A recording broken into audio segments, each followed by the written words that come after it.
Hello दोस्तों, आप सभी का स्वागत है मेरे चैनल ज्ञान मंदिर में। आज मैं आपको सुनाऊंगी मुंशी प्रेमचंद्र के उपन्यास प्रेमा के पार्ट 3 के बारे में। झूठे मददगार। तो आइए शुरू करते हैं। बाबू अमृत राय रात भर करवटें बदलते रहे। ज्यों ज्यों उन्होंने अपने नए इरादों और नई उमंगों पर विचार किया, त्यों त्यों उनका दिल और भी दृढ़ होता गया और बोर होते होते देशभक्ति का जोश उनके दिल में लहरें मारने लगा।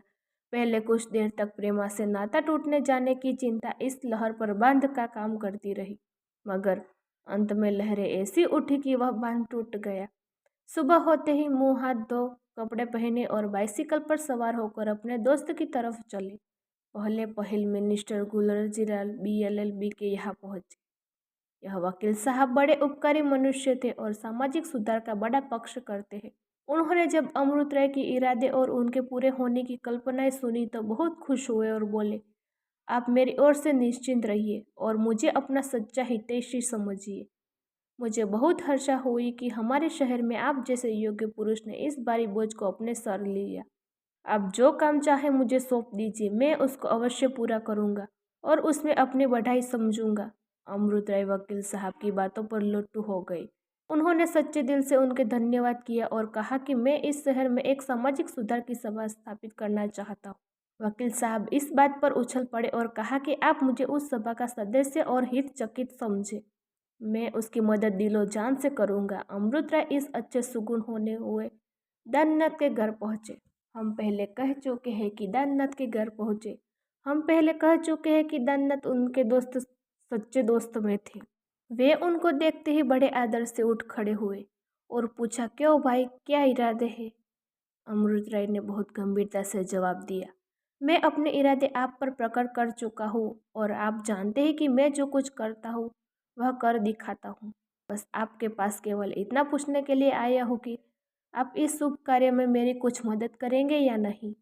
दाननाथ सामाजिक सुधार को पसंद तो करता था, मगर उसके लिए हानि या बदनामी लेना नहीं चाहता था। फिर इस वक्त तो वह लाला बद्री प्रसाद का कुपा पात्र की बनना चाहता था। इसलिए उसने जवाब दिया, अमृत राय, तुम जानते हो कि मेरे हर काम में तुम्हारा साथ देने को तैयार हूँ। रुपये पैसे समय सभी से सहायता करूँगा, मगर छिपे छिपे। अभी मैं इस सभा में खुल्लम खुल्ला सम्मिलित होकर नुकसान उठाना उचित नहीं समझता, विशेष इस कारण से कि मेरे सम्मिलित होने से सभा को कोई बल नहीं पहुंचेगा। बाबू अमृत राय ने अधिक वादानुवाद करना अनुचित समझा। इसमें संदेह नहीं कि उनको दाननाथ से बहुत आशा थी, मगर इस समय वह यहाँ बहुत न ठहरे और विद्या के लिए प्रसिद्ध थे। जब अमृत राय ने उनमें सभा संबंध बात की तो वह बहुत खुश हुए। उन्होंने अमृत राय को गले लगा लिया और बोले, मिस्टर अमृत राय, तुमने मुझे रास्ते छोड़ दिया। मैं खुद कई दिन से इन्हीं बातों के सोच विचार में डूबा हुआ हूँ। आपने मेरे सर से बोझ उतार दिया। जैसी योग्यता इस काम के करने की आप में है, वह मुझे नाम को भी नहीं। मैं इस सभा का मेंबर हूँ। बाबू अमृत राय को पंडित जी से इतनी आशा न थी। उन्होंने सोचा था कि अगर पंडित जी इस काम को पसंद करेंगे तो खुल्लम खुल्ला सर, मगर पंडित जी की बातों से उनका दिल बहुत बढ़ा दिया। यहाँ से निकलता वह अपनी ही आंखों में 2 इंच ऊंचे मालूम होते थे। अपनी अथसिंध के नशे में झूमते झुमाते और मूछों पर ताव देते NB अग्रवाल साहब की सेवा में पहुंचे। मिस्टर अग्रवाल अंग्रेजी और संस्कृत के पंडित थे, व्याख्यान देने में भी निपुण थे और शहर में सब उनका आदर करते थे। उन्होंने भी अमृत राय की सहायता करने का वादा किया और इस सभा का खुलासा यह कि 9 बजते बजते अमृत राय सारे शहर के प्रसिद्ध और नई रोशनी वाले पुरुषों से मिल आए और ऐसा कोई ना था जिसने उनके इरादों की प्रशंसा न की हो या सहायता करने का वादा न किया हो। अमृत राय के बंगले पर जलसे की तैयारियां होने लगी। फर्श बिछाए गए, छत में झाड़ फानुस हांडियां लटकाई गई, मेज और कुर्सियां सजाकर धरी गई और सभासदों के लिए खाने पीने का भी प्रबंध किया गया। अमृत नारायण ने सभा के लिए एक नियमावली बनाई, एक व्याख्यान लिखा और इन कामों को पूरा करके मेंबरों की राह देखने लगे। 2 बज गए, 3 बज गए, मगर कोई ना आया। आखिर 4 भी बजे, मगर किसी की सवारी न आई। हाँ, इंजीनियर साहब के पास से एक नौकर यह संदेश लेकर आया कि मैं इस समय नहीं आ सकता। अब तो अमृत राय को चिंता होने लगी कि अगर कोई न आया तो मेरी बड़ी बदनामी होगी और सबसे लज्जित होना पड़ेगा। निदान इसी तरह 5 बज गए और किसी उत्साही पुरुष की सूरत न दिखाई दी। तब तक अमृत राय को विश्वास हो गया कि लोगों ने मुझे धोखा दिया। मुंशी गुलजरी लाल से उनको बहुत कुछ आशा थी। अपना आदमी उनके पास दौड़ाया, मगर उससे लौटकर बयान किया कि वह घर पर नहीं है, पोलो खेलने चले गए। और जब अभी तक कोई आदमी न पधारा तो अमृत राय का मन बहुत मलिन हो गया। ये बेचारे अभी नौजवान आदमी थे और यद्यपि बात के धनी और धून के पूरे थे, मगर अभी तक झूठे देशभक्तों और बने हुए औद्योगिकों का उनको अनुभव न हुआ था। मन मारे हुए चारपाई पर लेट गए और सोचने लगे कि अब मैं कहीं मुंह दिखाने योग्य नहीं रहा। मैं इन लोगों को ऐसा कुटिल और कपटी नहीं समझता था। अगर न आना था तो मुझे साफ साफ कह दिया होता। अब कल तमाम शहर में यह बात फैल जाएगी कि अमृत राय रसोइयों के घर दौड़ते थे, मगर कोई उनके दरवाजे पर बात पूछने को भी न आया। जब ऐसा सहायक मिलेगा तो मेरे की क्या हो सकेगा। इन्हीं ख्यालों ने थोड़ी देर के लिए उनके उत्साह को भी ठहरा कर दिया, मगर इस समय उनको लाला धनुषधारी लाल की उत्साहवर्धक बातें याद आई। वही शब्द उन्होंने लोगों के हौसले बढ़ाए थे, उनके कानों में गूंजने लगे। मित्रों, अगर जाति की उन्नति चाहते हो तो इस ऊपर सर्व अर्पण कर दो। इन शब्दों ने उनके बैठते हुए दिल पर अंकुश का काम किया। सिगार जला लिया और बाकी क्यारियों में टहलने लगे। चांदनी छिटकी हुई थी, हवा के झोंके धीरे धीरे आ रहे थे, सुंदर फूलों के पौधे मंद मंद लहरा रहे थे, उनकी सुगंध चारों ओर फैली हुई थी। अमृत राय हरी हरी दूब पर बैठ गए और सोचने लगे, मगर समय ऐसा सुहावना था और ऐसा आनंददायक सन्नाटा छाया हुआ था कि चंचल चित्त प्रेमा की ओर जा पहुंचा। जेब से तस्वीर के पुर्जे निकाल लिए और चांदनी रात में उसी बड़ी देर तक गौर से देखते रहे। मन कहता था, ओ अभागे अमृत राय, तो क्यों कर जिएगा, जिसकी मूरत आठों पहर तेरे सामने रहती थी, जिसके साथ आनंद भोगने के लिए तू इतने दिनों विराहीगिन में जला, उसके बिना तेरी जान कैसी रहेगी। तू तो वैराग्य लिए है, क्या उसको भी वैरागिनी बनाएगा। हत्यारे, उसको तुझे सच्चा प्रेम है, क्या तू देखता नहीं कि उसके पत्र प्रेम में डूबते हुए रहते। अमृत राय अब भी भला है, अभी कुछ नहीं बिगड़ा।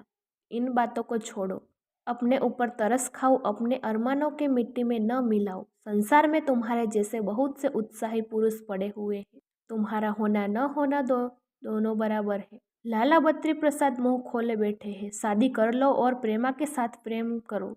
हाँ, मैं भी कैसा पागल हूँ, भला इस तस्वीर ने मेरा क्या बिगाड़ा था जो मैंने इसे फाड़ डाला।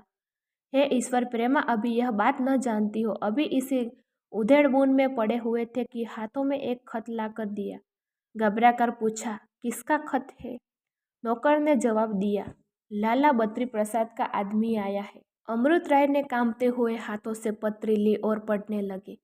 उसमें लिखा था, बाबू अमृत राय, आशीर्वाद। हमने सुना है कि अब आप सनातन धर्म को त्याग करके ईसाइयों की उस मंडली में जो मिले हैं, जिसको लोग भूल से सामाजिक सुधार सभा कहते हैं। इसीलिए अब हम अति शौक के साथ कहते हैं कि हम आपसे कोई नाता नहीं कर सकते। आपका शुभ चिंतक। इस चिट्ठी को अमृत राय ने कई बार पढ़ा और उनके दिल में अंक खींचातानी होने लगी। आत्मस्वार्थ कहता था कि इस सुंदरी को अवश्य ब्याहो और जीवन के सुख उठाओ। देशभक्ति कहती थी, जो इरादा किया है उस पर अड़े रहो। अपना स्वार्थ तो सभी चाहते हैं, तुम दूसरों का स्वार्थ करो। इस अनित्य जीवन को व्यतीत करने का इससे अच्छा कोई ढंग नहीं है। कोई 15 मिनट तक यह लड़ाई होती रही। इसका निर्णय केवल 2 अक्षर लिखे पर था। देशभक्त ने आत्मस्वार्थ को परास्त कर दिया। आखिर वहां से उठकर कमरे में गए और कई पत्र कागज खबर करने के बाद यह पत्र लिखा, महाशय प्रणाम। कृपा पत्र आया, पढ़कर बहुत दुख हुआ। आपने मेरी बहुत दिनों की बंधी हुई आशा तोड़ दी। खैर, जैसा आप उचित समझे वैसा करें। मैंने जब से होश संभाला तब से मैं बराबर सामाजिक सुधार का पक्ष कर सकता हूँ। मुझे विश्वास है कि हमारे देश की उन्नति का इससे सिवाय और कोई उपाय नहीं। आप जिसको सनातन धर्म समझ हुए बैठे हैं, वह अविद्या और असभ्यता का प्रत्यक्ष स्वरूप है। आपका कृपाकाक्षी अमृत राय। समय हवा की तरह उड़ता चला जाता है। 1 महीना गुजर गया। जाड़े का कुछ हुआ और गर्मी की लहंडोरी होलियां पहुंची। इस बीच में अमृत राय ने 2-3 जलसे किए और यद्यपि सभासद 10 में ज्यादा कभी न हुई, मगर उन्होंने हिवाए न छोड़ा। उन्होंने प्रतिज्ञा कर ली थी कि चाहे कोई आए ना आए, मगर नियत समय पर जलसा जरूर किया करूंगा। उसके उपरांत उन्होंने देहातों में जा जाकर सरल सरल भाषाओं में व्याख्यान देना शुरू कर दिया और समाचार पत्रों में सामाजिक सुधार पर अच्छे अच्छे लेख भी लिखे।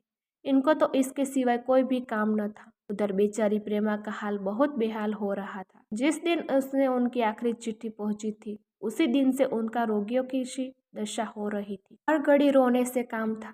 बेचारी पूर्ण सिरहाने बैठे समझाया करती, मगर प्रेमा को जरा भी चैन न आता। वह बहुधा पड़े पड़े अमृत राय की तस्वीर को घंटे चुपचाप देखा करती। कभी कभी जब बहुत व्याकुल हो जाती तो उसके जी में आता कि मैं भी उनकी तस्वीर की वही गत करूं जो उन्होंने मेरी तस्वीर की है। मगर फिर तुरंत यह ख्याल पलट कर खा जाता। वह उस तस्वीर को आंखों से लेती, उसको चूमती और उसे छाती से चिपका लेती। रात में अकेले चारपाई पर पड़े पड़े आप ही आप प्रेम और मोहब्बत की बातें किया करती। अमृत राय के कुल प्रेम पत्रों को उसने रंगीन कागज पर मोटे अक्षरों में नकल कर लिया था। जब जी बहुत बेचैन होता तो पूर्णों से उन्हें पढ़वा कर सुनती और रोती।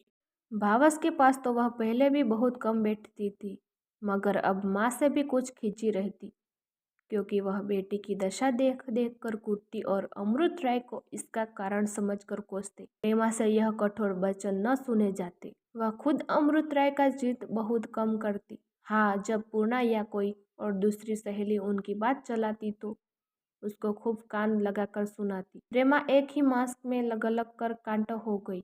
हाय, अब उसको अपने जीवन की कोई आशा न थी। घर के लोग उसकी दवा दारू में रुपया ठिकरी की तरह फुर्फ रहे थे, मगर उसको कुछ फायदा न होता। कई बार लाला बद्री प्रसाद जी के जी में यह बात आई कि इसे अमृत राय ही से ब्याह दूं, मगर फिर भाई बहन के डर से हियावन न पड़ता। प्रेमा के साथ बेचारी पूर्णा भी रोगिणी बनी हुई थी। फिर होली का दिन आया। शहर में चारों ओर अबीर और गुलाल उड़ने लगा। चारों तरफ से कबीर और बिरादरी वालों के यहाँ से जनानी सवारियां आना शुरू हुई और उसे उनकी खातिर से बनाव श्रृंगार करना, अच्छे अच्छे कपड़े पहनना, उनका आदर सम्मान करना और उनके साथ होली खेलना पड़ा। वह हंसने बोलने और मन को दूसरी बातों में लगाने के लिए बहुत कोशिश करती रही, मगर कुछ बस न चला। रोज अकेले में बैठकर रोया करती थी, जिससे कुछ तस्कीनी हो जाती, मगर आज शर्म के मारे रो भी न सकती थी। और दिन पूर्ण 10 बजे से शाम तक बैठी अपनी बातों से उसका दिल बहलाया करती थी, मगर आज वही भी सवेरे ही एक झलक दिखाकर अपने घर पर त्योहार मना रही थी। हाय, पूर्णा को देखती ही वह उससे मिलने के लिए ऐसे झपटी जैसे कोई चिड़िया बहुत दिनों के बाद अपने घोंसले पर भागी। दोनों सखियां गले मिल गई। पूर्णा ने कोई चीज मांगी, शायद कुमकुम हो गए। प्रेमा ने संदूक मंगाया, मगर इस संदूक को देखते ही उसकी आंखों में आंसू भर आए, क्योंकि यह अमृत राय ने पलसार होली के दिन उसके पास भेजा था। थोड़ी देर में पूर्णा अपने घर चली गई, मगर प्रेमा घंटों तक उस संदूक को देखते देखते रोया। पूर्णा का मकान पड़ोस में ही था। उसके पति पंडित बसंत कुमार बहुत सीधे मगर शौकीन और प्रेमी आदमी थे। वे हर बात स्त्री की इच्छा अनुसार करते। उन्होंने उसे थोड़ा बहुत पढ़ाया भी था। अभी ब्याह हुए 2 वर्ष भी न हुए। प्रेम की उमंगें दोनों ही दिलों में उमड़ हुई थी और जो जो दिन बीतते थे त्यों त्यों उनको उनकी मोहब्बत और भी गहरी हो जाती थी। पूर्णा हरदम पति की सेवा प्रसन्न रहती। जब वह 10 बजे दिन को दफ्तर जाने लगते तो वह उनके साथ साथ दरवाजे तक आती और जब तक पंडित जी दिखाई देते वह दरवाजे पर खड़ी उनको देखा करती। शाम को जब उनके आने का समय होता तो वह फिर दरवाजे पर आकर राह देखने लगती और ज्योहरी वह आ जाते, उनकी छाती से लिपट जाती और अपने भोली भाली बातों से उनकी दिन भर की थकान धो देती। पंडित जी की तनख्वाह 30 रुपये से अधिक न थी, मगर पूर्णा ऐसी फिकायत से काम चलाती कि हर महीने में उसके पास कुछ न कुछ बच रहता था। पंडित जी बेचारे केवल इसलिए कि बीवी को अच्छे से अच्छे गहने और कपड़े पहनावे घर पर भी काम किया करते थे। जब कभी वह पूर्णा को कोई नई चीज बनवा कर देते वह फूली न समाती, मगर लालची न थी। खुद कभी किसी चीज के लिए मुंह न खोलती। सच तो यह है कि सच्चे प्रेम के आदर ने उसके दिल में पहनने ओढ़ने की लालसा बाकी न रखी थी। आखिर आज होली का दिन आ गया। आज के दिन का क्या पूछना, जिसे साल भर चिथड़ों पर कांटा वह भी आज कहीं न कहीं से उधार ढूंढ कर लाता है और आज लोग लंगोटी में फांक खेलते हैं। आज के दिन रंज करना पाप है। पंडित जी की शादी के बाद यह दूसरी होली पड़ी थी। पहली होली में बेचारे खाली हाथ थे, बीवी की कुछ खातिर न कर सके, मगर अब की उन्होंने बड़ी बड़ी तैयारियां की थी। कोई 150 रुपया ऊपर से कमाया था, उसमें बीवी के वास्ते एक सुंदर कंगन बनवाया था, कई उत्तम साड़ियां मोल लाए थे और दोस्तों को न्योता भी दे रखा था। इसके लिए भागती भागती से मुरम्बे, आचार, मिठाइयाँ मोल लाए थे और गाने बजाने के सामान भी इकट्ठे कर रखे थे। पूर्णा आज बनाव चुनाव किए उधर इधर छवि दिखाती फिरती थी। उसका मुखड़ा कुंदन की तरह दमक रहा था। उसके आज अपने से सुंदर संसार में कोई दूसरी औरत न दिखाई देती थी। वह बार बार पति की और प्यार की निगाहों से देखती। फबन पर आज ऐसे रिझे हुए थे कि बेर बेर घर में आते और उसको गले लगाते। तो दोस्तों, अभी आपने मुंशी प्रेमाचंद्र के प्रेमा के पार्ट 3 को सुना। आगे की कहानी सुनने के लिए बने रहिए पार्ट 4 में। तब तक के लिए बाय।